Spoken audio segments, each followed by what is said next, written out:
ಇಲ್ಲಿದ್ದರೆ ಚೆನ್ನಾಗಿತ್ತು. ಅರ್ಜುನನು ಯುವ ಭೇದ ಪದ್ಧತಿ ಎಂದು ತಿಳಿದಿರುವೆನು. ಅಗ್ರಜ, ಕೃಷ್ಣಾರ್ಜುನರು ವ್ಯೂಹದ ಮಹಾದ್ವಾರದಲ್ಲಿ ಸ್ವತಃ ಸಮಸಕ್ತಕರೊಡನೆ ಕಾದಾಡುತ್ತಿರುವರು. ಅವರು ಬೇಗ ಹಿಂದಿರುಗುವ ಸಂಭವವಿಲ್ಲ ಅಗ್ರಜ, ಸಂಭವವಿಲ್ಲ. ಭೀಮಸೇನ, ಈಗಿದರ ಉಪಾಯವೇನು? ಅಗ್ರಜ, ಇದಕ್ಕೊಂದು ಜಾಗೃತಾಗಿ ಉಪಾಯವನ್ನು ಚಿಂತಿಸಲೇಬೇಕು. ಇಲ್ಲವಾದರೆ ಪರಾಜಯವು ಖಂಡಿತ ಖಂಡಿತ ಖಂಡಿತ.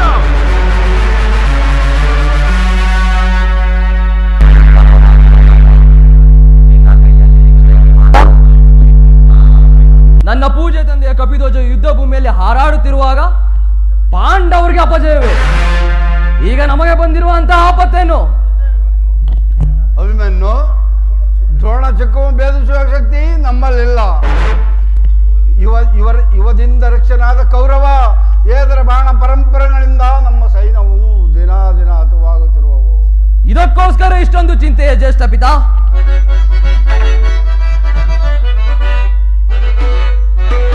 ಬಿಡ ಚಿಂತೆಯನ್ನು ತಡವ ಮಾಡದೆ ನನಗೆ ಕೊಡು ನೀ ಅಭಯ.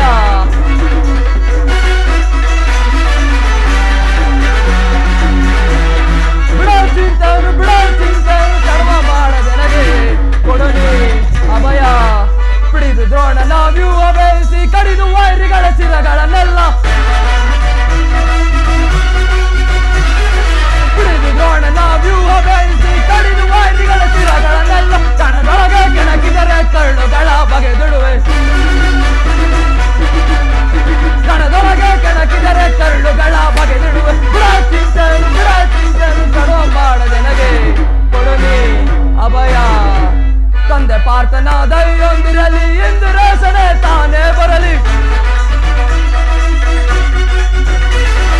ತಂದೆ ಪಾರ್ಥನ ದಯೊಂದಿರಲಿ, ಎಂದು ರೇಸನೆ ತಾನೇ ಬರಲಿ. ಬಂದು ದ್ರೋಣನ ವ್ಯೂಹ ಭೇದಿಸಿ ಚಂದದಿಂದಲೇ ಬರುವರುಣ. ಬಿಡ ಚಿಂತೆಯನ್ನು ತಡವ ಮಾಡದೆ ನನಗೆ ಕೊಡು ನೀ ಅಭಯ.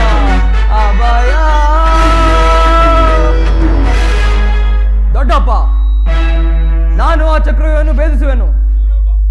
ಅದಕ್ಕೆ ಅನುಮತಿಯನ್ನು ಕೇಳೋದಕ್ಕಾಗೇ ನಾ ಇಲ್ಲಿಗೆ ಬಂದದ್ದು. ಕುಮಾರ ಅಭಿಮನ್ಯು, ನಾವೆಲ್ಲರೂ ಜೀವಿಸಿದ್ದು ನಿನ್ನ ಉತ್ಸಾಹವನ್ನು ನಾನು ಅಭಿನಂದಿಸುವುದು. ಆದರೆ ಈ ಕೆಲಸವು ನಮ್ಮಿಂದ ಆಗತಕ್ಕುವುದಲ್ಲ. ನಾವು ಎಲ್ಲರೂ ಜೀವಿಸಿದ್ದು ಈ ಉತ್ಸಾಹವಂತ ಕೆಲಸಕ್ಕೆ ಕಳಿಸೋಕೆ ಲೋಕ ಅಭಿಮತವು ಎಂದಿಸುವುದು. ದೊಡ್ಡಪ್ಪ, ನಾನು ಚಿಕ್ಕವನೆಂದು ಈ ರೀತಿ ಹೇಳುವೆಯ? ನಿನ್ನ ಕಣ್ಮುಂದಿರುವೆ ಪಾರ್ಥಿವ ಶರೀರವು ಚಿಕ್ಕದಿರಬಹುದು, ಆದರೆ ಅದರೊಳಗಿರೋ ಜೀವಜ್ಯೋತಿಯು ಚಿಕ್ಕದಲ್ಲ. ಕ್ಷತ್ರ ತೇಜ ಚಿರ ಪ್ರಕಾಶದಿಂದ ಅದು ಸ್ವಾಜ್ವಾಲಮಾನವಾಗಿ ಬೆಳಗುತ್ತಿದೆ. ಸಾಹಸದ ಪ್ರಭಾ ಫಲಕದಿಂದ ಪ್ರತಿಬಿಂಬಿತವಾಗಿ ವಿಜೃಂಭಿಸುತ್ತಿದೆ. ಅದು ತನ್ನ ಮಹತ್ ಪ್ರಕಾಶದಿಂದ ಈ ಕುರುಕ್ಷೇತ್ರವನ್ನು ಬೆಳಗಲು ಅನುಮತಿ ಕೊಡು. ನನ್ನನ್ನು ಮಗನಾಗಿ ಪಡೆದ ಧನಂಜಯನು ಆನಂದದಿಂದ ತಲೆದೂಗಲಿ. ವೀರಪ್ರಸವಾದ ಸುಭದ್ರೆಯು ಆನಂದ ಶ್ರೀಗಳನ್ನು ಸುರಿಸಲಿ. ಯೋಗ್ಯವಸರು ದೊರೆತಾಗ ಧೈರ್ಯದಿಂದ ಹೋರಾಡಿ ಕೀರ್ತಿಶಾಲಿಯಾಗುವುದು ಕ್ಷಾತ್ರದ ನಿಯಮ. ಮರಣಕ್ಕಂದು ಶತ್ರು ಸಂಹಾರಕ್ಕೆಂದು ಹಿಡಿದ ಖಡ್ಗದಿಂದ ಕಾಯಿ ಪಲ್ಯಗಳನ್ನು ಕತ್ತರಿಸಿದ ಕುಳಿದುಕೊಳ್ಳುವುದಕ್ಕೆಲ್ಲ ನಾನು ನನ್ನ ತಾಯಿಯ ಗರ್ಭದಲ್ಲಿರುವಾಗಲೇ ಈ ಚಕ್ರವ್ಯೂಹ ಭೇದಿಸುವ ಆ ಉಪಾಯವನ್ನು ಕಲಿತನು. ಈಗ ಅದರ ಉಪಯೋಗಕ್ಕೆ ಅವಕಾಶವು ದೊರೆತಿರುವುದು. ಇದನ್ನು ವ್ಯರ್ಥ ಮಾಡಬೇಡ ತಂದೆಯೇ, ನನಗೆ ಅನುಮತಿಯನ್ನು ಕೊಡು. ಆಗ ತಿಳಿಯುವೆ ಪಾರ್ಥನ ಮಗನು ಪಾರ್ಥನಂತೆಯೇ ಪರಾಕ್ರಮದಲ್ಲಿ ಎಂಬುದನ್ನು. ಅಗ್ರಜ, ಈ ವೀರ ಬಾಲಕನೇ ಉತ್ಸಾಜ್ಞೆ ಮೇಲೆ ಜಲಸಂದೇಹವಾಗದಿರಲಿ. ನಾನು ನನ್ನ ಸೈನ್ಯವೆಲ್ಲವನ್ನು ಕರೆದುಕೊಂಡು ಹೋಗಿ ಅಭಿಮನ್ಯುವಿನ ಸಹಾಯಕನಾಗಿ ನಿಲ್ಲುವನು. ಅಭಿಮನ್ಯು ಚಕ್ರವನ್ನು ಭೇದಿಸಿದೊಡನೆ ನಾವೆಲ್ಲರೂ ಅದರೊಳಗೆ ನುಗ್ಗಿ ಅದನ್ನು ಭಿನ್ನವಾಗಿ ಮಾಡಿಬಿಡುವೆವು. ಅನಿರೀಕ್ಷಿತವಾಗಿ ಒದಗಿದ ಉಪಾಯವನ್ನು ಬಿಡುವುದು ಉಚಿತವಲ್ಲ ಅಗ್ರಜ, ಉಚಿತವಲ್ಲ. ಕುಮಾರ ಭೀಮಸೇನ, ನಿನ್ನ ಇಷ್ಟದಂತೆ ಆಗಲಿ. ಈ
ದೊಡ್ಡಪ್ಪ. ಕುಮಾರ ನಡೆ ಹೋಗೋಣ.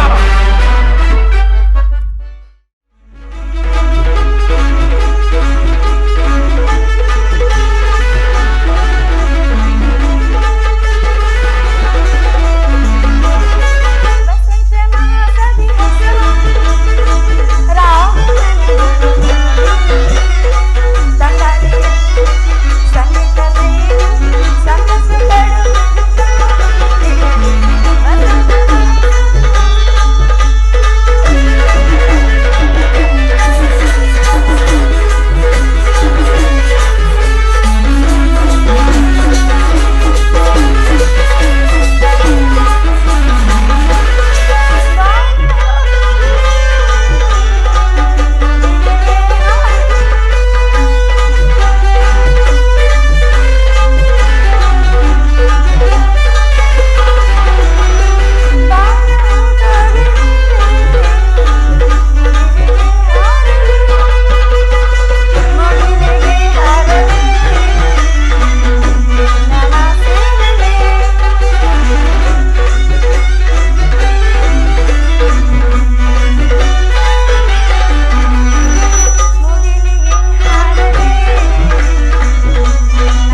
ಯುಧಿಷ್ಠಿರ ರಾಜೇಂದ್ರನು ಅನುಮತಿಯನ್ನು ಪಡೆದು ಹೊರಟಿರುವೆ.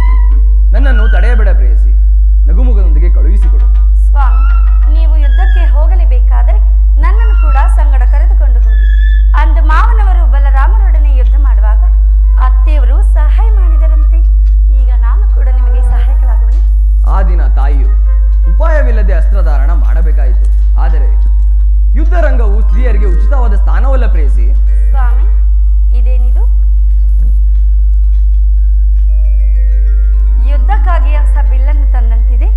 ಇದನ್ನೊಂದು ಬಾರಿ ಎದೆರಿಸಿ ನೋಡಲಿ. ಈ ಕೋಮಲ ಹಸ್ತಗಳಿಗೆ ಯೋಗ್ಯವಾದ ಕಾರ್ಯವಿದಲ್ಲ. ಅನಂಗ ರಾಜಲಕ್ಷ್ಮಿ, ನಿನ್ನ ಸಖಿಯರು ತಂದ ಹೂಗಳನ್ನು ಎದೆಯೇರಿಸು. ಮನ್ಮನೆ ಶಾಯಿನಿ, ನಿನ್ನ ಹೃದಯದ ಮಧ್ಯೆ ನನಗೆ ಆಶ್ರಯನ್ನು ಕೊಡು. ಹಬ್ಬಬ್ಬಬ್ಬ, ಒಂದೇ ಉಸಿರಲ್ಲಿ ಎಷ್ಟೊಂದು ಪ್ರೇಮದ ಮಾತುಗಳು.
ಈಗಲೂ ನೀನು ನಗುತ್ತಿರುವೆ, ಅಥವಾ ಪ್ರಪಂಚದಲ್ಲಿ ಸೃಷ್ಟಿಕರ್ತರಿಬ್ಬರೆಂದು ತೋರುವುದು ಯುದ್ಧವನ್ನು ನಿರ್ಮಿಸಿದ ಹೃದಯಹೀನನಾದ ವಿಧಿಯೇ ಬೇರೆ, ಹಾಸ್ಯಪ್ರಿಯ ಗಾನ ಮಯಿಯಾದ ಉತ್ತೇರನ್ನು ನಿರ್ಮಿಸಿದ ಕಲಾವಿದನಾದ ವಿಧಾರ್ಥನೆ ಬೇರೆ.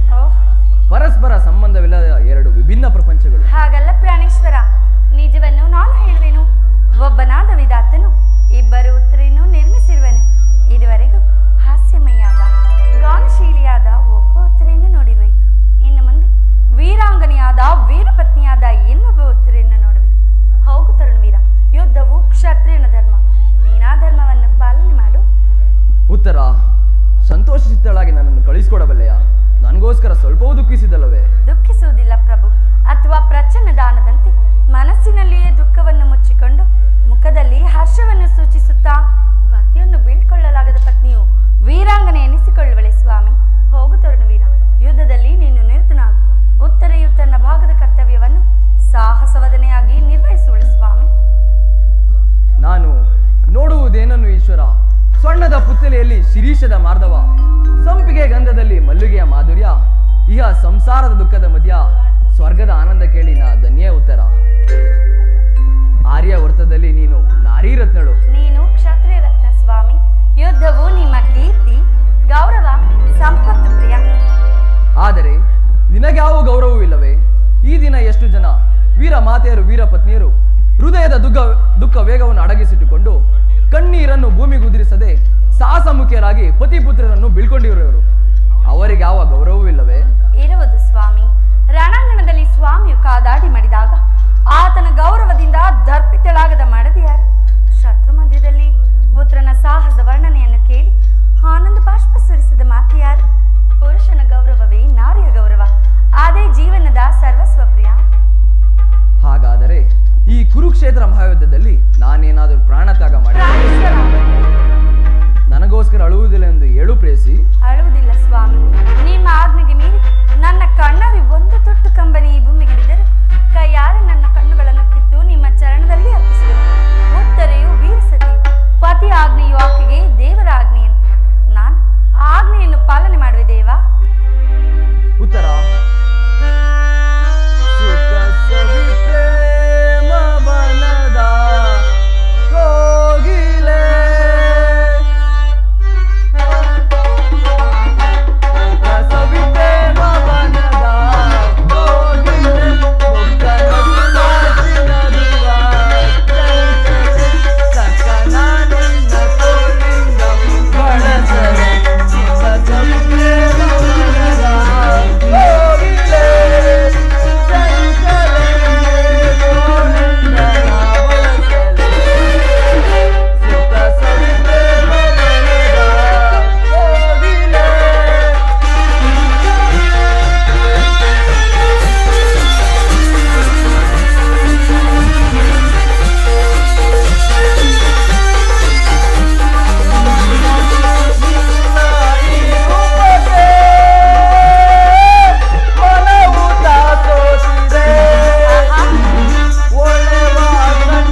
ನನಗಿನ್ನು ಅಪಜಯವಿಲ್ಲ.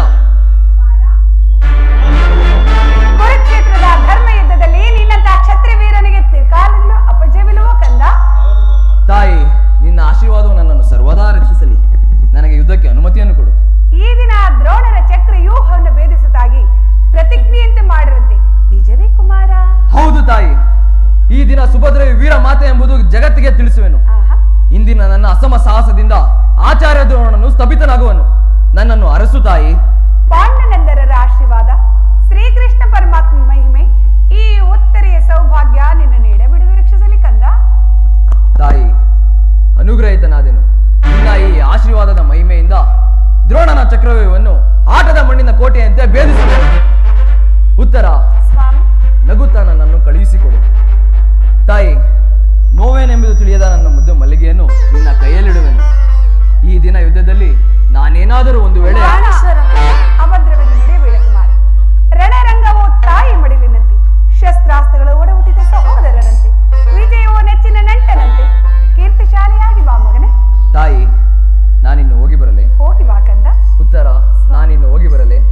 ಪ್ರಿಯ, ಉತ್ತರ, ನಾನಿನ್ನು ಹೋಗಿ ಬರಲೆ? ಪ್ರಾಣೇಶ್ವರ, ಹೋಗಿ ಬಾ ಕುಮಾರ. ಸ್ವಾಮಿ. ಮಂಗಳದಾಯಕರಿಯೇ ಜಯ ಪಾವನದಾನಿ ಮುರಾರಿ, ಜಯ ಮಂಗಳದಾಯಕರಿಯೇ ಮಂಗಳವರ ಗುಣ ಶ್ರೀಲೋಲಾದಯ, ಮಂಗಳವರ ಗುಣ ಶ್ರೀಲೋಲಾದಯ,